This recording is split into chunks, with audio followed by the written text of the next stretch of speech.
പഹൽഗാം ഭീകരാക്രമണത്തിന്റെ നടുക്കത്തിലാണ് രാജ്യം. 28 പേരുടെ ജീവനെടുത്ത ആക്രമണത്തിന്റെ വാർത്തകളും ചിത്രങ്ങളും സമൂഹ മാധ്യമങ്ങളിൽ പ്രചരിക്കുന്നുണ്ട്. ഭീകരാക്രമണത്തിൽ കൊല്ലപ്പെട്ട നേവി ഉദ്യോഗസ്ഥൻ ലഫ്റ്റനന്റ് വിനയ് നർവാളിന്റെ മൃതദേഹത്തിനരികിൽ മരവിച്ചിരിക്കുന്ന ഭാര്യ ഹിമാൻഷിയുടെ ചിത്രം ഹൃദയവേദനയോടെയാണ് പലരും പങ്കുവയ്ക്കുന്നത്. അതിനിടെയാണ് ഇരുവരുടേതെന്ന് അവകാശപ്പെടുന്ന ഒരു വീഡിയോ സമൂഹ മാധ്യമങ്ങളിൽ പ്രചരിക്കുന്നത്. കൊല്ലപ്പെടുന്നതിന് മുമ്പുള്ള സന്തോഷകരമായ നിമിഷങ്ങൾ എന്ന തലക്കെട്ടിലാണ് വീഡിയോ പ്രചരിക്കുന്നത്. എന്താണ് ഇതിന്റെ വസ്തുത? പ്രചരിക്കുന്ന വീഡിയോയുടെ കമന്റ് നോക്കിയപ്പോൾ തന്നെ ഇത് വേറെ ദമ്പതികളാണെന്ന് മനസ്സിലായി.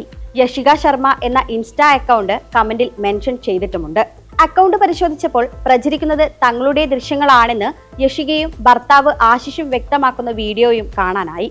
ഏപ്രിൽ 11-നും 15-നും ഇടയിൽ കശ്മീർ യാത്രക്കിടെ ഇരുവരും എടുത്ത വീഡിയോ ആണ് തെറ്റിദ്ധരിപ്പിക്കുന്ന രീതിയിൽ പ്രചരിക്കുന്നത്.